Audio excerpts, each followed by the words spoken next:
Good afternoon बच्चों। आज मैं तिवारी सर आप सभी लोगों के लिए बायो से संबंधित महत्वपूर्ण चैप्टर जो कि आपके सब्जेक्ट का पहला चैप्टर है, पुष्पी पौधों में लैंगिक जनन। पुष्पी पौधों में लैंगिक जनन का नाम आप सभी लोगों ने सुना होगा। तो इस चैप्टर से जुड़े हुए कुछ महत्वपूर्ण टॉपिक पर मैं आप लोगों से अपने इस चैनल में चर्चा करना चाहता हूं, जिससे कि आप सभी लोग इस चैप्टर में जो भी कठिनाइयाँ आप सबको आ रही हैं उसे हम और आप मिलकर दूर कर सकें। तो मैं आपका ज़्यादा समय न लेते हुए अपने मेन टॉपिक में आता हूँ, लेकिन मैं ये चाहूँगा कि आप सभी लोग इस वीडियो को अंत तक देखते रहिए। तो आज हम लोग इस चैप्टर में पुष्पी पौधों में लैंगिक जनन की बात कर रहे हैं। तो जैसा कि आप जानते हैं, पुष्पी पौधों में जो लैंगिक जनन होता है, इस लैंगिक जनन का सबसे महत्वपूर्ण अगर भाग देखा जाए तो वो है पौधे का पुष्प। पौधे का पुष्प। तो पौधे का जो पुष्प होता है वो लैंगिक जनन में मुख्य रूप से हिस्सा लेता है। तो आप सभी लोग पुष्पी पौधों को आप सभी लोगों ने देखा भी होगा। तो आज हम लोग एक पुष्प का एलियास कार्ड बनाते हैं और उसके माध्यम से उस पुष्प के सभी भागों की थोड़ा जानकारी कर लेते हैं। ये इस चैप्टर का बहुत ही मेजर हिस्सा है। ठीक है, आइए देखते हैं। तो बायो के इस प्रथम यूनिट में, जो कि हमारे द्वारा आप लोगों के लिए पार्ट फर्स्ट के रूप में बनाया गया है,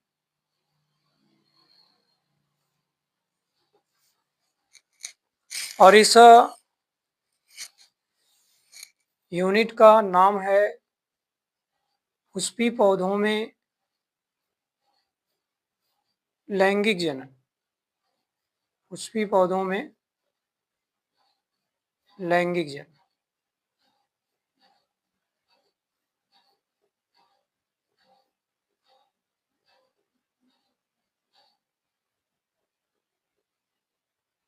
ठीक है।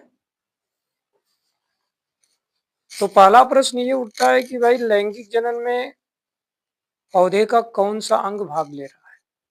तो उसका जवाब यहाँ पे यही है कि लैंगिक जनन में पौधे का पुष्प भाग ले रहा है। पुष्प यानी फ्लावर।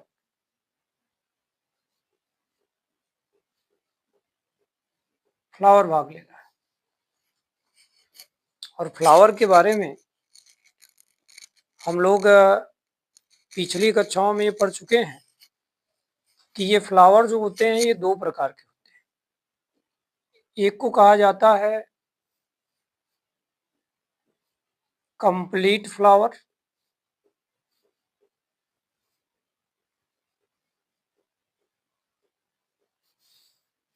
और दूसरे को कहा जाता है इनकम्प्लीट फ्लावर।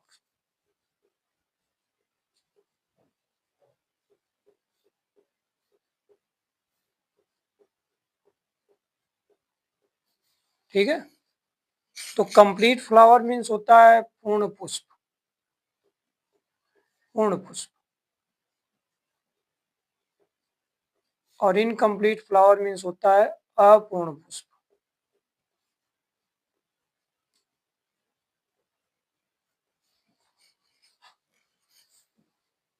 तो आज हम लोग पूर्ण पुष्प के बारे में थोड़ा चित्र के माध्यम से समझने का प्रयास करते हैं। देखिए, किसी एक पूर्ण पुष्प में क्या क्या पाया जाता है, अगर इसको हम लोग जानना चाहते हैं तो थोड़ा सा इस फिगर पर हम लोगों को फोकस करना पड़ेगा।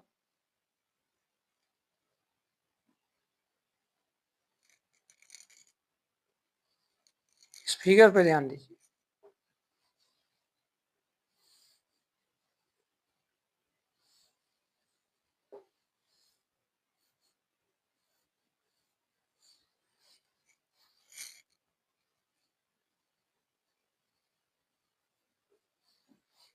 ये देखिए हमने एक पुष्प का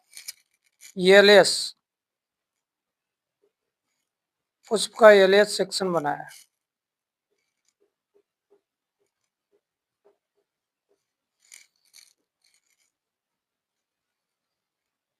लॉन्गिट्यूडिनल सेक्शन पुष्प का। तो अगर हम लोग इस पुष्प के चित्र को देखें तो इसमें ये पुष्प का सबसे बाहर का भाग है जिसको वायदल कहा जाता है। क्या कहा जाता है बच्चों? वायदल। दूसरा भाग ये, इसको बोलते हैं दल। और इसी के अंदर की तरफ कुछ इस तरह की संरचनाएं मिलती हैं। इनमें से किसी एक संरचना को हम लोग पुंकेसर कहते हैं। क्या कहते हैं बच्चों? पुंकेसर।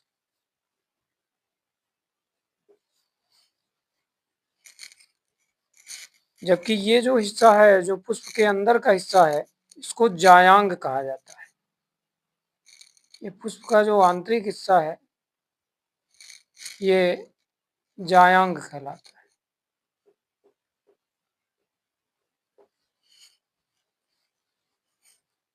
तो यदि देखा जाए तो एक जो कंप्लीट फ्लावर है उसमें कुल 4 चक्र होते हैं।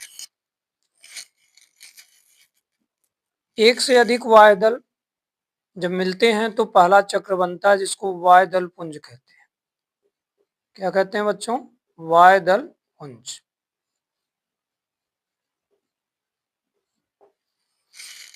और एक से अधिक दल जब आपस में मिलते हैं तो इनसे पुष्प का दूसरा चक्र बनता है जिसको दल पुंज कहा जाता है।